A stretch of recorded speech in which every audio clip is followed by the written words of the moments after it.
Alright. सो chart easily read करना है, हमें क्या करना होगा, हर बार ये पूछना है अपने आप से कि अगर मुझे अभी ट्रेड लेना है तो किस डायरेक्शन में मार्केट जाएगा, अभी के अभी। सो देर आर फोर पॉसिबिलिटीज। ठीक है, या तो ऊपर जाएगा या नीचे जाएगा, दो। तीसरी है साइडवेज रह के धीरे धीरे ऊपर जाएगा, और चौथी है साइडवेज रह के धीरे धीरे नीचे आएगा। ये चार ही पॉसिबिलिटीज होती हैं। मार्केट एकदम पूरा साइडवेज कभी नहीं होता है। अगर आपको इंस्टेंटेनियसली ट्रेड लेना है, जो कि 5 मिनट बाद 10 मिनट का ट्रेड होगा, तो कहीं ना कहीं तो जाएगा, उसमें भले ही एक पॉइंट मिले।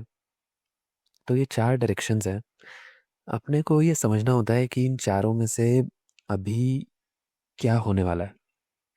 और उसको समझने के लिए कुछ चीज़ें होती हैं, जैसे आपका ट्रेंड होता है, फिर मार्केट का स्ट्रक्चर क्या है अभी, और तीसरा होता है कि आपको इंडिविजुअल कैंडल जो होती है उसका एनालिसिस करते आना चाहिए, वो कैंडल क्या बोल रही है।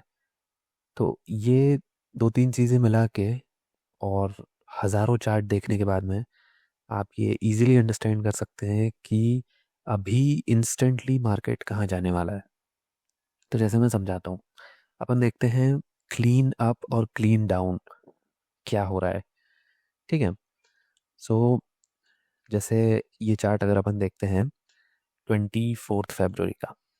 ठीक है, मार्केट यहाँ से नीचे आया, मार्केट यहाँ से नीचे आया एक दिन। ठीक है, फिर उसके बाद में ऊपर जाके ये टाइम पास जोन करा इसने पूरा। उसके बाद में ऊपर खुला, ऊपर खुला, कुछ नहीं कर पाया दिन भर, पूरा साइडवेज हो गया, और फिर एंड में जाके वापस से ऊपर क्लोजिंग दे दी। तो ये पूरा जो जोन था ये भी बेकार था। यहाँ पे भी पूरा मार्केट ने ट्रैप करा, मतलब 2 दिन से ट्रैप कर रहा है। और उसके बाद में एक क्लियर कट डायरेक्शन दे रहा है नीचे की तरफ, और यहाँ पे जिन्होंने भी बाय किया था वो सब ट्रैप हो चुके हैं, और मार्केट ने बहुत स्ट्रॉन्ग चैनल कैंडल नीचे की तरफ दे दिया है।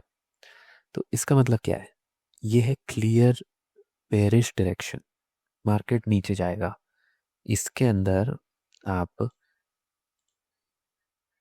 इस कैंडल में ट्रेड ले सकते हो, इसमें ले सकते हो, इवन इसमें भी ले सकते हो। ठीक है, थोड़ा सा होल्ड करना पड़ेगा। और अगर यहाँ तक हो गया है, आप वेट कर सकते हो। ठीक, इस कैंडल में ट्रेड ले सकते हो, इस कैंडल में ट्रेड ले सकते हो, छोटे छोटे स्केल्स हैं।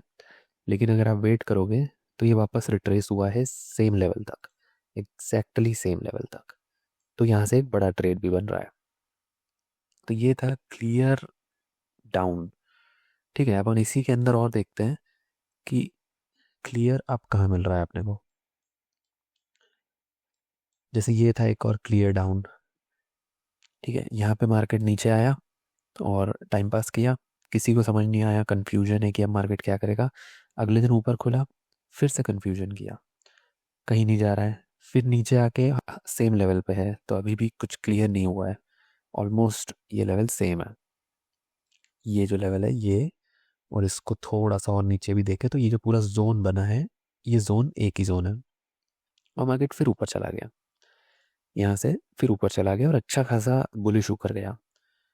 और फिर अगले दिन मार्केट ने नीचे क्लैरिटी दी, और यहाँ से साइडवेज रहा, मतलब यहाँ पे होल्ड कर रहा है। और फिर उसके बाद में 3 बजे नीचे आ गया। तो ये क्लियर डायरेक्शन है कि अब मार्केट नीचे आ चुका है। ठीक है, अभी अपन इसके अंदर और देखें तो क्लियर अप कहाँ मिल रहा है अपने को, देखते हैं। क्लियर अप यहाँ मिल रहा है एक जैसे। ठीक है, ये मार्केट है, ऊपर गया। अब अपने को पता है कि नेक्स्ट डे ये, अनलेस एंड अनटिल ये इसके नीचे नहीं आता है, ये अप ही है। ठीक है, तो यहाँ पे ये अप है, यहाँ पे इधर आया, पॉज लिया, ये अप है। हालांकि यहाँ तक ये अप था, यहाँ तक ये अप था। ठीक है, यहाँ तक भी मान सकते हैं। उसके बाद में ये साइडवेज हो गया, तो अब कंफ्यूजिंग हो गया। इसी के साथ में अगर अपन देखें तो इसका जो नेक्स्ट डे होगा, इसका जो नेक्स्ट डे है, यहाँ तक हमने बोला था मार्केट क्लियरली अप है, लेकिन फिर कंफ्यूजिंग हो गया।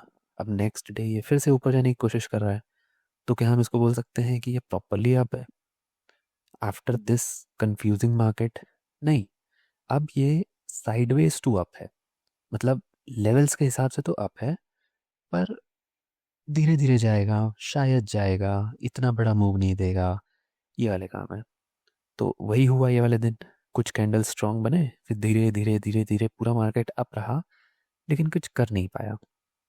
लेकिन यहाँ पे नेक्स्ट डे जब खुला तो कितने लोस तोड़े, ये लो तोड़ा, ये लो तोड़ा, ये तोड़ा, ये तोड़ा, ये तोड़ा, सारे लोस तोड़ के मार्केट यहाँ पे आ गया। इसका मतलब क्या है, अब मार्केट क्लियरली डाउन है, क्लियरली। थोड़ी देर रुका, उसके बाद में बायर सेलर एक्यूमुलेट हुए, किसी को समझ ही नहीं आया होगा इतना नीचे गैप डाउन हुआ है, तो उसके बाद में धीरे धीरे मार्केट ने डायरेक्शन पकड़ी नीचे की और प्रॉपर नीचे का मूव दिया। तो ये क्लियर डाउन। नेक्स्ट डे अगर अपन फिर से देखें तो नेक्स्ट डे फिर से एक साइडवेज टू डाउन, यहाँ तक तो साइडवेज था, बिल्कुल नो जोन। लेकिन इसके बाद से आपको समझ में आ रहा है कि साइडवेज टू डाउन है, एकदम नीचे भी नहीं जाना चाहता है, बट हाँ ऊपर भी नहीं जाएगा, बिकॉज टॉप से लेके पूरा नीचे तक आ चुका है। तो अब साइडवेज टू डाउन है, एनी कैंडल विच सीम्स कि ठीक है यहाँ पे मुझे डाउन ट्रेड मिल सकता है, हमें उस पर फोकस करना है। इस मूव के बाद, इस मूव के बाद में अपसाइड का कोई ट्रेड देखना ही नहीं है, ठीक है। तो इस तरीके से समझते हैं कि मार्केट अप है, डाउन है, या फिर थोड़ा साइडवेज से अप है, थोड़ा साइडवेज से डाउन है।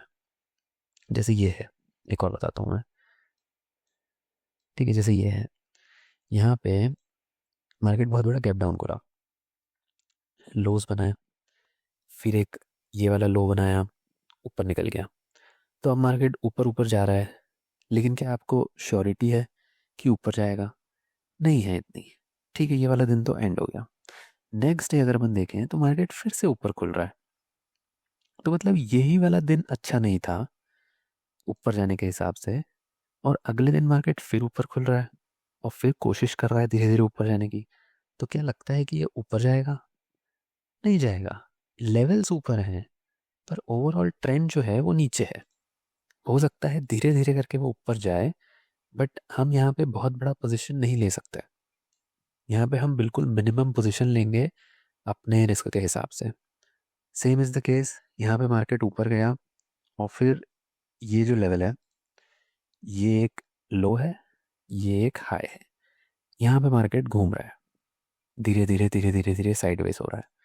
तो क्या इसको बोल सकते हैं कि ये नीचे चल जाएगा आज के आज ही, या फिर अभी मुझे एक बड़ा ट्रेड बना लेना चाहिए यहाँ पे? नहीं, साइडवेज टू डाउन वाला मोमेंटम है ये। तो इस दिन बेसिकली अप और डाउन के अंदर ऑप्शन बायस पैसा कमाते हैं, ऑप्शन सेलर्स भी कमाते हैं, बट मेनली ऑप्शन बायस के लिए अच्छा होता है। और sideways to up, sideways to down जो है, ये मोस्टली ऑप्शन सेलर्स पैसा कमाते हैं, बिकॉज इसके अंदर आपको एक ब्रॉड अंडरस्टैंडिंग होता है हायर टाइम फ्रेम के हिसाब से, और आपको बस लेके बैठना है, आपको उसके अंदर कुछ नहीं करना है। और तो ये एक ओवर एक्सपीरियंस अगर अपन बार बार अपने आप से पूछें विद टाइम, हमें क्लियरली दिखने लगेगा कि मार्केट किस दिशा में जाना चाहता है। इसके ऊपर मैं और वीडियो बनाऊंगा इन डिटेल, एक एक दिन के कैंडल बाय कैंडल एनालिसिस करके कि कहाँ पे हमें ट्रेड लेना चाहिए। बट ये एक जनरल ओवरव्यू था कि किस तरीके से अपने को देखना है मार्केट को। Alright, that's it.